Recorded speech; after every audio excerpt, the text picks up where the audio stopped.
how can we do good in this particular country and in this particular part of the world without inflicting more harm? And these seem to me to be the ethical challenges. And the notion, as John Key put it today, which I think is kind of in the face of any ethical principle, the notion that New Zealand might understand an illegal assault on a country if the United Nations does not get its mandate, and it won't get its mandate, seems to me to be providing a fig leaf ethical approval to an unacceptable situation. I think the recent controversy and crisis in Syria has really challenged the world community, whatever that means, in some very fundamental ways. First of all, it seems to me that the global community failed Syria in the first instance by not giving support and encouragement to its non-violent movement for democratic change. If the world community had been more sort of attuned to what was happening there, then I think it was highly probable that the Syrian people wouldn't have necessarily lapsed into a civil war, and that Assad might have made some constitutional changes. That, of course, was all altered when he started mowing down protesters. But then the kind of question is, how would and should the global community respond? The General Assembly resolution, of course, was utterly in favour of Assad retreating and not shooting on innocent civilians. But then, of course, when it came to doing anything about that in the Security Council, Russia exercised its veto. So the question that kind of challenges us now is, well, how do you change behaviour, and how do you change international attitudes, and how do you prevent odious dictators from continuing to do their evil deeds? And that's the challenge, I think, that's been on the agenda of the global community, indeed the world community, for millennia. So you have two kind of situations at the moment in relation to Syria, two responses to that dilemma in Syria. One, the Chinese and Russian response is to kind of work with the regime to see if they will modify their own behavior, probably by offering some incentives. That didn't seem to work. And the second was the response as epitomized by the Obama administration, which said, when the red line had been crossed around the use of chemical weapons, well, all that's left to us now is to exercise some contained force by way of punishment, and also as an incentive to the regime to get its act into order. I think that if that scenario had been allowed to unfold, then it's highly probable we would have been in a major conflict in the Middle East right now. Israel and Lebanon and all the other adjoining states would have been embroiled in a much deeper conflict than there is there at the moment. And from a non-violent perspective, I mean, I guess we don't want to compound the harm that's already being done by extra harm. So, we have no alternative but to keep on looking for a negotiated solution. If we don't get a negotiated solution, then all of the next best options seem to me to be an offence against the international rule of law. They challenge our concepts of public morality. They challenge our concepts of of the ways in which we can really get the balance right between national interest and international responsibility. And once again, they challenge our imagination in relation to figuring out how we can deal with evil in ways which don't themselves generate more evil. Hello, my name's Mark Hinahan. I work at the University of Otago Faculty of Law, and this is where I've worked all my life.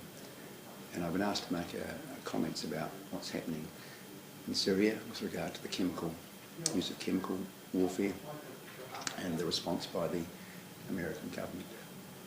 Now, one can understand the horrors of chemical warfare. It's a terrible thing, and obviously it's something that we would all abhor.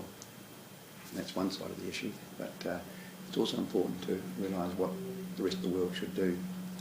Now, I think America probably should have learnt from what happened in Korea, in Vietnam, Afghanistan, that when countries have their own issues to deal with, when third countries come in, they can make things worse and the guys are trying to make things better, they can make things worse.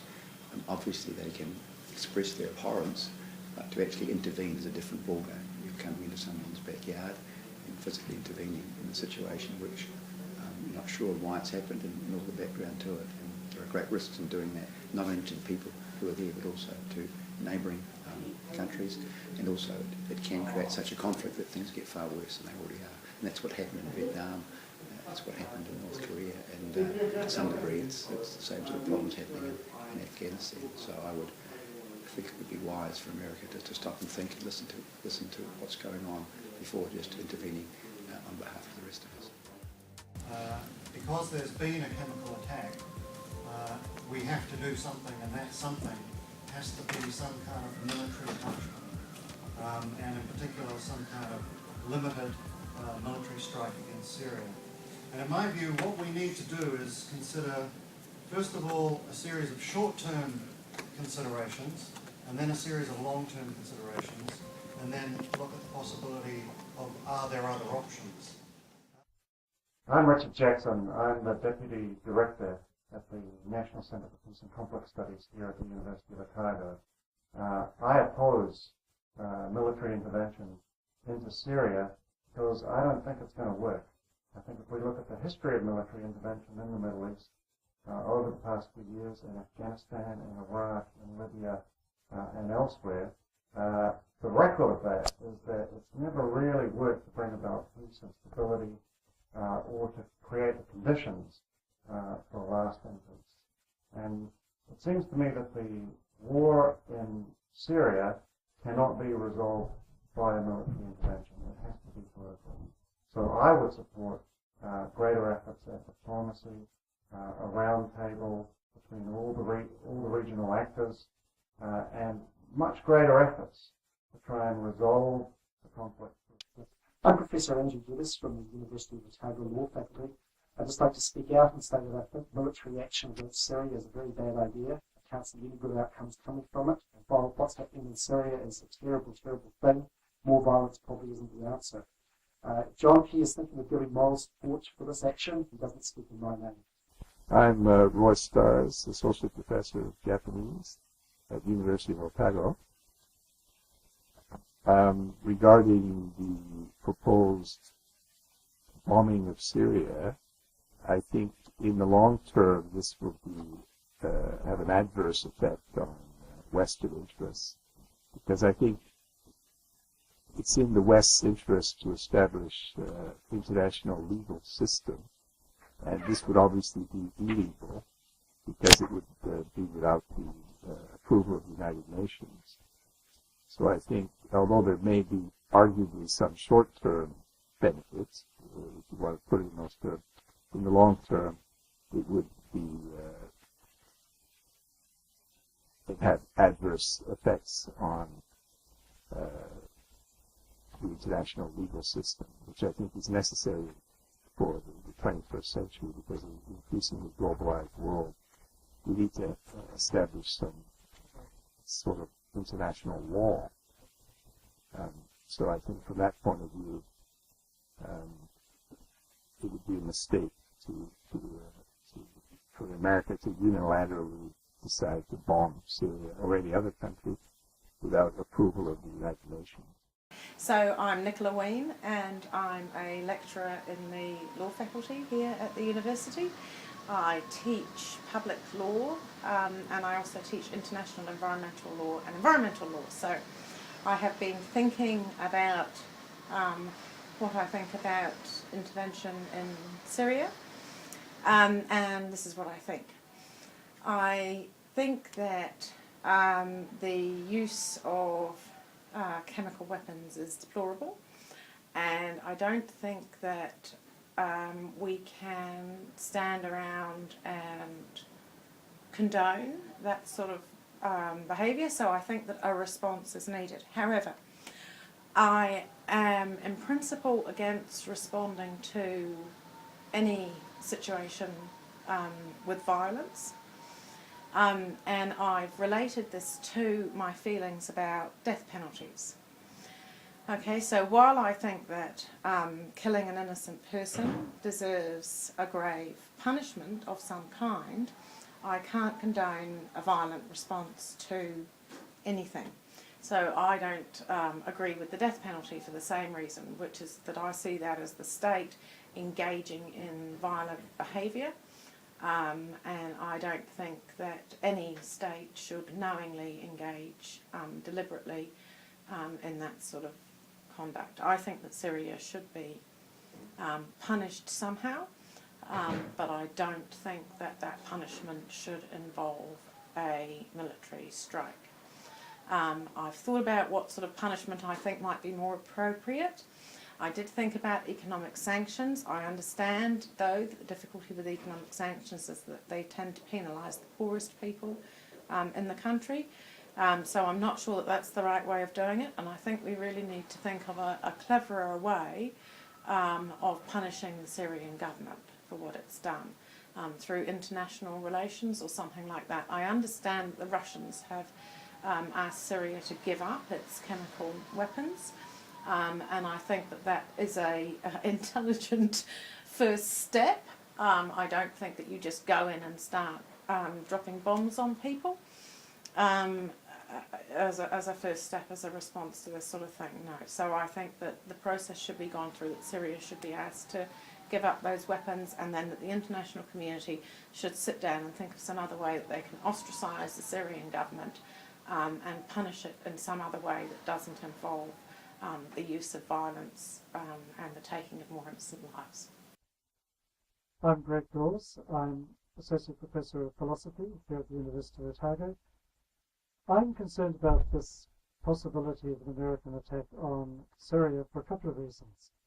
I'm not an absolute pacifist.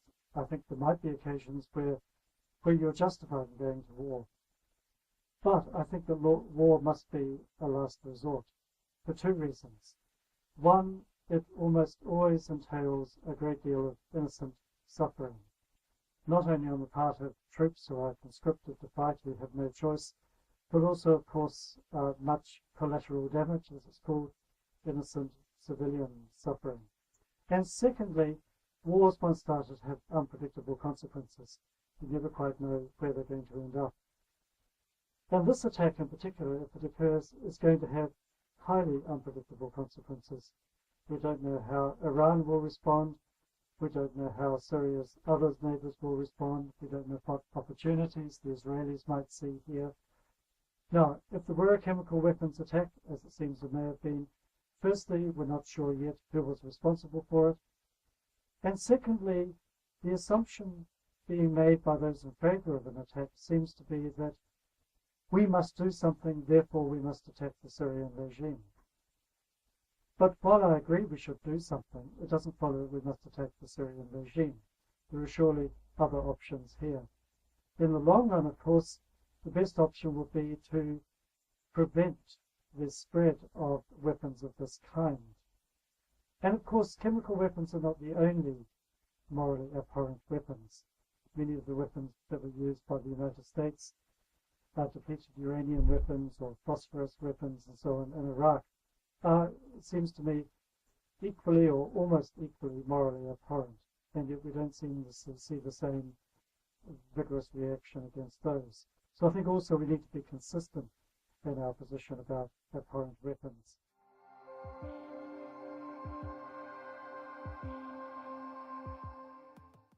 Do you have anything to say about John Key and his...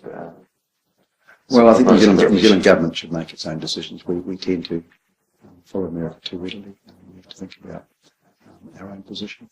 Obviously, it would be very wise for the New Zealand government to talk to as many people as possible from Syrian background to find out their views on the issues and to see what can be done to support them and their families and work from that angle. And that's our great strength. And we'd obviously support. We don't want any harm done to anyone. And we do have some wonderful Syrian people in New Zealand, rather than to take political stances without really trying to understand what's really happening in the situation. And I think, in opposition to John Key, that New Zealand ought to take a primary role in trying to pursue diplomatic solutions, if necessary through the UN, but through other kinds of back channels, rather than just reflexively supporting the United States. If the United States bombs Syria and engages militarily there, the likelihood is that that is going to inflame the situation and make it much worse. Don't bomb Syria. Would you have any comments about Jonky and our government saying that we would support? Well, yeah, so I don't think New Zealand should support this either, because I think it's in New Zealand's interest also to have an international world order that respects the law. And, I mean, how about if a country like China, for instance, decided to bomb New Zealand because we support Tibet? Something like that. I mean, obviously, it's not a healthy international situation where you have countries unilaterally deciding to bomb other countries just because they disagree with their policies or whatever. Of course, this is not meant in any way to say that I support the Syrian regime, but usually from the history of these interventions in the last few decades, it's very obvious that they usually make matters worse. So do I think New Zealand should be involved in it? Definitely not. Though I think New Zealand should sit with the rest of the international community in condemnation of what the government of Syria has done. So for this reason, I hope firstly that the United States doesn't choose to attack Syria, and secondly, that even if it does, New Zealand doesn't follow obediently in their footsteps. Because in the past, we've proudly upheld an independent line in international affairs, and I would hope that we could do so again. Hi, I'm Rula. And I'm Liesl, and we're PhD students at the National Centre for Peace and Conflict Studies here at Otago University. I don't think any kind of military action would be a good idea at all, and I don't think it's our place to get involved in that way, especially if we're just following an American lead without making our own sort of minds up for ourselves, I guess. I don't think that's the way to be approaching the problem. What about you? What do you think? There's a venue here for people around the world to resist the hegemony of the powerful World Cup, who are actually working as a police and. You mean America? And America, of course. And I think it's also a bad idea that we need to kill people so they stop killing themselves. Yeah. Yeah, I think that would be my underlying sort of concern, that even if there are problems that are going on in Syria at the moment that the world feels strongly about, the way to resolve those is not to use military action. That will just make the situation worse, and if our government's going to follow in just sort of blindly, I think that's a very sad sort of comment on who we are as New Zealand.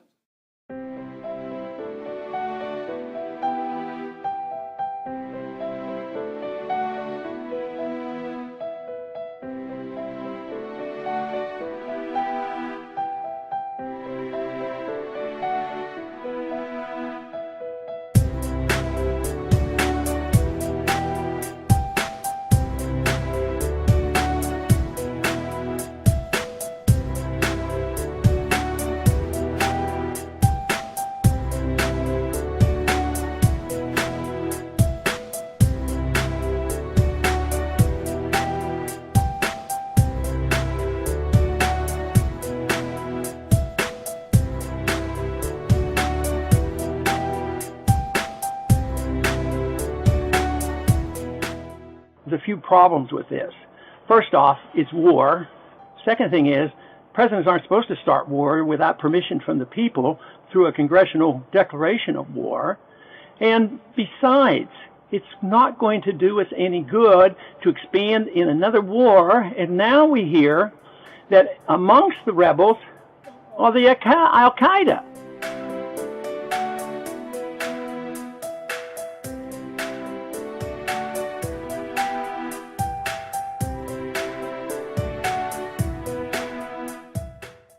See the red line. You can't can't use chemicals to kill your own people. You have to do it organically. America and the world want to make sure Assad only uses locally sourced, free, long-range lead ordnance.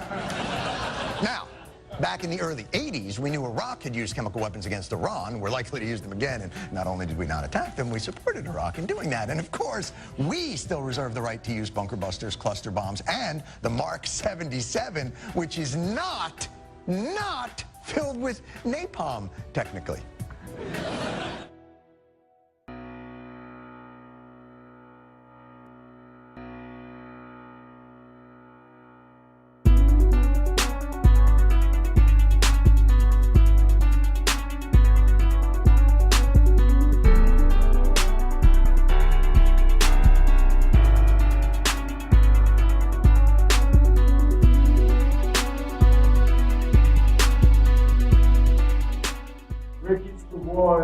Syria, US should stay out. US has created disaster in Iraq and in Afghanistan. But just because we're against US doesn't mean that we're for Assad, that he's a murderous dictator. War is peace! War is peace! War is peace! War is peace! War is peace!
The threat of a U.S. attack on Syria brought...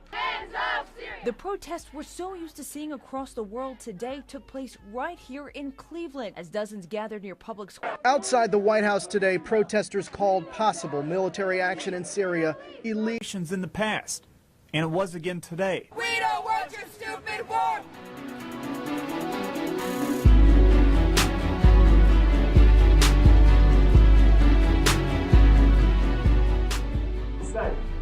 Down with Assad. Down with Assad. Down with USA. Down with USA. Down with Assad. Down with Assad. Down with USA. Down with USA. Yes to revolution. Yes to revolution. No to intervention. No to intervention. Yes to revolution. Yes to revolution. No to intervention. No to intervention. It's almost like the majority of the Americans can't hold anything in context. It's like the Americans, the majority of them, they can't even remember. They can't even remember what he did with Libya.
powers that be have lost control of the dialogue. Down, down with Assad! Down, down with Assad! Down, down with USA! Down, down with USA! Down, down with Assad! Down, down with Assad! Down, down with USA! Down, down with USA!